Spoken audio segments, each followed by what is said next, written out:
Hello friends, कैसे हो आप सब। मैं रचना मिश्रा आपका बहुत बहुत स्वागत करती हूँ अपने यूट्यूब चैनल पे। फ्रेंड्स, अगर आपने मेरी लास्ट की स्टोरी नहीं देखी है तो एक बार आप जाके देख लो, मैंने लिंक डिस्क्रिप्शन में डाल दिया, वरना आपको स्टोरी समझ में नहीं आएगी।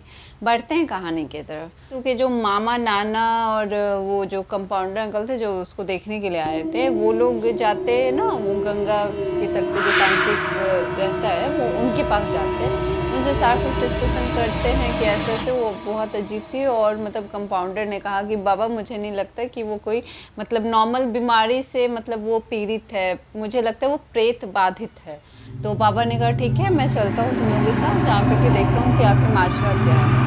इधर क्या होता है, वो लोग उनके साथ आ जाते हैं और तब तक क्या ना मतलब ये नीतू नीतू की मामी नानी और मासी जो थे वे ऐसे आंगन में चाय पी करके बैठ के बातचीत कर रहे थे। नीतू की मासी ने डर के मारे सबको नहीं बताया कि ऐसे ऐसे, मतलब नीतू ने मुझसे डिस्कशन किया कहीं मतलब सब उस पे मतलब ये गुस्सा ना होने लगे कि तुम कैसे ऐसे ले गए। तब तक क्या होता है, जैसे ही तांत्रिक ने घर में पैर रखा तो यहाँ नीतू को मतलब पता चल जाता है। वो मतलब एकदम से पूरा एकदम शरीर ऐसे हिला रही थी, मतलब ऐसे नहीं होता, ऐसे ऐसे हिला रही थी, उसका शरीर पूरा पत्ते की तरह काँप रहा था एकदम। ये नहीं होता, आंखें मतलब उल्टी होगी, बाल ऐसे हवा में हो रहे थे सब, मतलब तीनों फिर देख करके उधर साइड से मतलब नीतू की तरफ से हट करके और जो मेन दरवाजा उधर भागने लगे। तब तक देखते हैं कि हाँ मतलब सारे लोग आ रहे होते हैं। तांत्रिक फिर क्या करते हैं ना, वो अपने हाथ में ना कमंडल जो था, कमंडल मतलब एक पॉट टाइप से होता है, उसमें ना पानी मतलब पानी नहीं, हम सॉरी, गंगा जल था। तो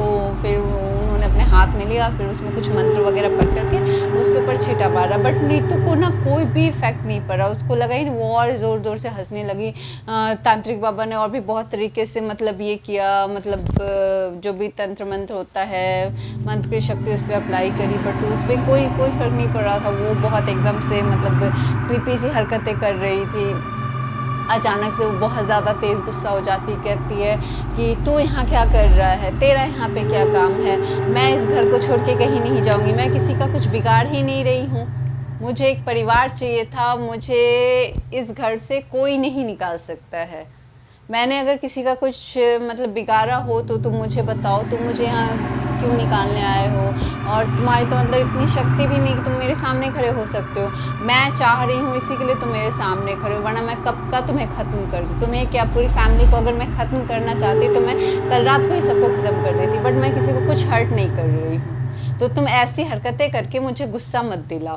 तांत्रिक और भी बहुत तरीके से ट्राई करता है, बट ना वो उसके नीतू उसके काबू में, उसके अंदर जो आत्मा थी वो उसके काबू में नहीं आ रही थी, बल्कि वो तो और वाइल्ड हो गई थी। उसने पता है अपने हाथ का मतलब ये किया, बिना अपने हाथ से टच किए हुए हाथ के इशारे से, मतलब ये ना एक गाँव में होता है ना लकड़ी वगैरह, उस समय यूज़ करते थे खाना बनाना, तो एक ना लकड़ी का मतलब इतना मतलब ये बड़ा सा ये पड़ा हुआ था, वो उठा करके तांत्रिक पे फेंक दिया।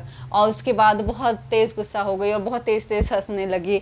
तुझे क्या लग रहा था तू बचकानी हरकतों से मुझे पकड़ पाएगा, मैं कोई मतलब ऐसी वैसी प्रेत आत्मा नहीं हूँ, तो यहाँ से चला जा, इसी में तेरी खैरियत है और इस परिवार की भी खैरियत है।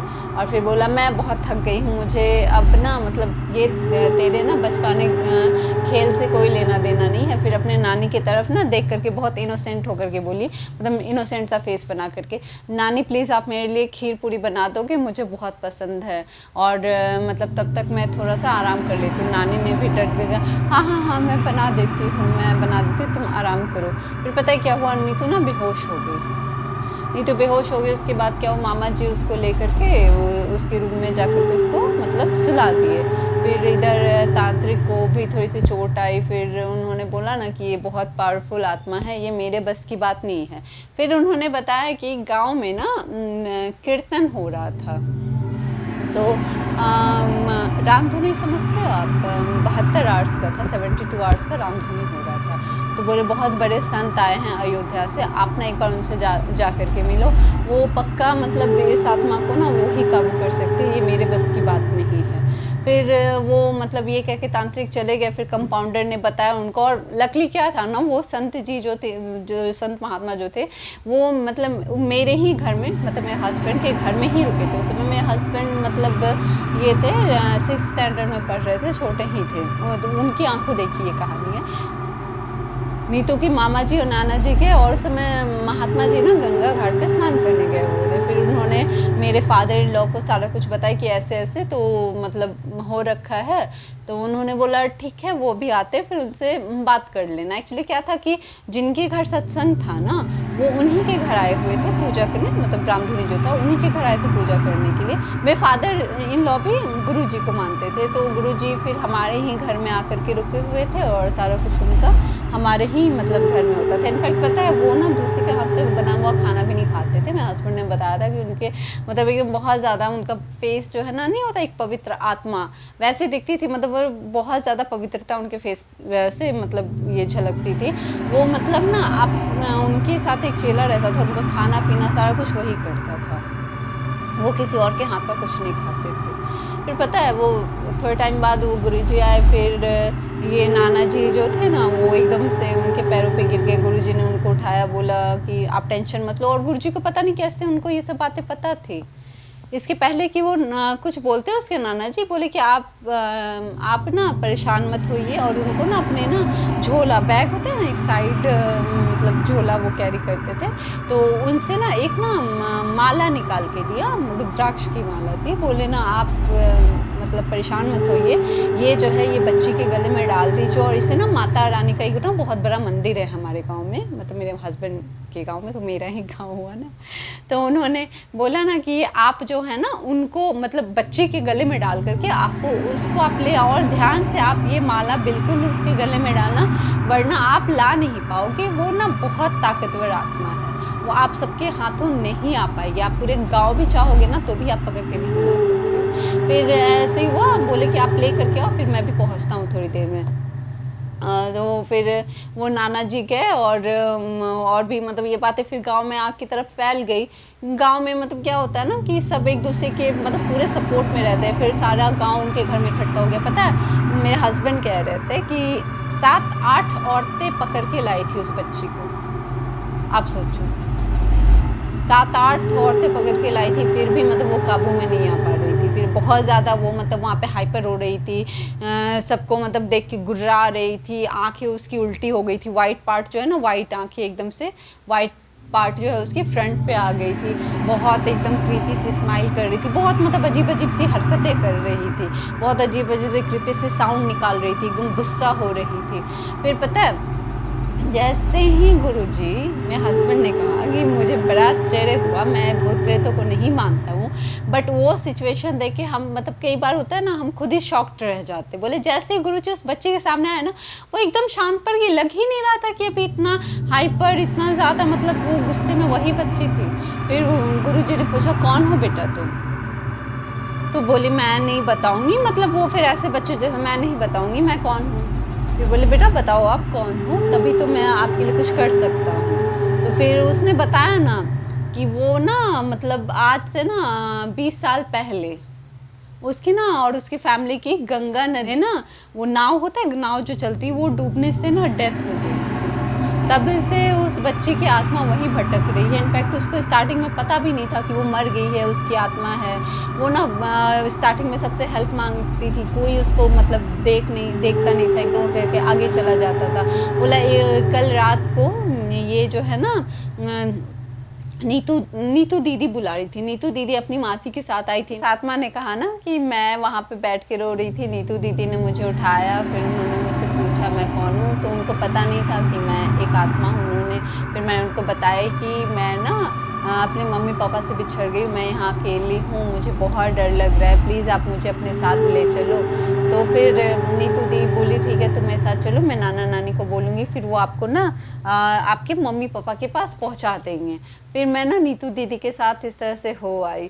तो सब ने फिर नीतू की मासी की तरफ देखा, मतलब उसकी नानी सब जो थी कि मतलब ऐसे रात को निकल गई, फिर बताया भी नहीं, डांटा उसको। तो नीतू की मासी ने कहा कि नीतू ने मना किया था, मुझे भी लगा आप लोग इतना परेशान हो और ऐसी कोई मतलब बात की नहीं, मैंने सोचा फटाफट आ जाएंगे। मैंने नीतू को बोला भी था, मुझे पता ही नहीं ये सब कब हो गया, मैं तो मतलब थोड़ी दूर पे खड़ी थी, मैंने तो अपना मुंह मोड़ रखा था, मुझे पता ही नहीं कहाँ क्या हो रहा था। फिर क्या हुआ, फिर गुरुजी ने सबको शांत करवाया, बोला बेटा जो हो गया है, जो होना था वो तो हो गया, अब उसके आगे का सोचो, उसके लिए परेशान मत हो। फिर उन्होंने उस बच्चे की आत्मा से पूछा, बेटा आपको मुक्ति चाहिए? फिर उसने कहा नहीं, मुझे मुक्ति नहीं चाहिए, मुझे परिवार बहुत अच्छा लगता है, मैं छोड़ के कहीं नहीं जाना चाहती। फिर उन्होंने बहुत तरीके से उनको समझाया कि अगर आप नीतू दीदी के साथ रहोगी तो नीतू दी को भी कुछ हो सकता है, उसके साथ कुछ परेशानी हो सकती है। आप सोचो उनके मम्मी पापा उनके बगैर कैसे रहेंगे, आप अभी मुक्त हो, मैं आपको मुक्त कर देता हूँ, फिर से आप एक छोटे से बेबी के रूप में आओगे इस दुनिया में, फिर आप मतलब आपको नए मम्मी पापा मिलेंगे, सारा कुछ बहुत मतलब बहुत तरीके से, बच्ची ही थी ना, बहुत तरीके से उसको समझाया। फिर वो आत्मा भी ना मतलब एग्री हो गई। तो उनके पास एक दंड होता है जो सारे मतलब नॉर्मली ऐसे साधु संतों के पास होता है, उनकी अपनी शक्ति उसके अंदर कहते हैं ना केंद्रित होती है, और वो उसके बगैर कहीं नहीं रहते। वो कुश का बना हुआ था, मैं हस्बैंड ने बताया था, बोले थे कि वो कभी उसको नहीं छोड़ते हैं और ना ही किसी के हाथ में देते हैं। उन्होंने क्या किया ना, वो वाला जो है ना वो दंड जो था वो उस बच्ची के सर पे टच करवाया। फिर ना एक मतलब बैग था, झोला, झोला इनफैक्ट उसको कहते हैं, उससे ना लोटकी छोटी सी, मतलब जो जिससे शिव जी महादेव को जल चढ़ाते हैं ना, तो उसको निकाला, उसके अंदर उसको बंद किया, मतलब वो टच करवा के फिर उसमें डाला, और वो रेड कपड़ा डाल करके मौली डाल करके मंत्र पढ़ के फिर वापस अपने झोले में डाला। फिर उन्होंने वापस से मतलब ये बात सबको बताई कि इसमें ना ऐसी बहुत सारी आत्माएं हैं जो कि मतलब भटक रही थी, जो मुक्ति की मतलब ना मुक्ति की तलाश में थी, बस मुक्त नहीं हो पा रही थी। फिर उन्होंने बताया कि इस बच्ची की आत्मा ना बहुत पवित्र है और छोटी बच्ची है, तो इसी के लिए वो मतलब ज़्यादा खतरनाक होते हैं, बच्चों की आत्मा ज़्यादा खतरनाक होते हैं, मंदिर वगैरह में भी वो जा सकते हैं, उस पर जल्दी किसी चीज़ का कोई इफेक्ट नहीं पड़ता है। फिर पता है उन्होंने सारा कुछ कहा कि अपना नीतू के ऊपर वैसे भी ना उसकी ना तासीर हल्की है। उन्होंने उसको एक मतलब ये दिया था, एक ना भगवान जी को लॉकेट टाइप से दिया था, वो था नीतू को परमानेंट पहनाना, इसकी तासीर बॉडी की तासीर तासीर होती है ना, मतलब जैसे ना हल्का शरीर होता है, हल्का शरीर जिसको नज़र जल्दी लगती है और ऐसे मतलब चीज़ों पे का ज़्यादा इफेक्ट पड़ता है। बोले ना कि नीतू के साथ ये पहली बार नहीं हुआ है, और भी क्योंकि वो दंड जिस पे टच करवाते थे ना तो उनको पता चल जाता था कि और भी आत्माओं के टच में आ चुकी है। बोले आगे भी मतलब ना ऐसा होता रहेगा, तो कभी भी ये मतलब भगवान जी का जो दिया था उन लॉकेट, कभी भी उसको गले से नहीं निकालना है।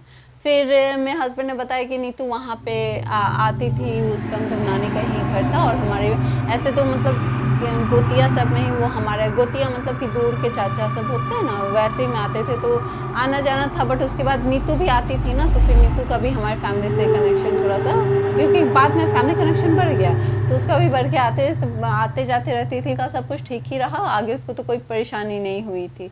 फ्रेंड्स, आई होप आपको स्टोरी पसंद आई होगी। अगर आपको कहानी अच्छी लगी तो प्लीज़ लाइक करो, सब्सक्राइब करो, बाय।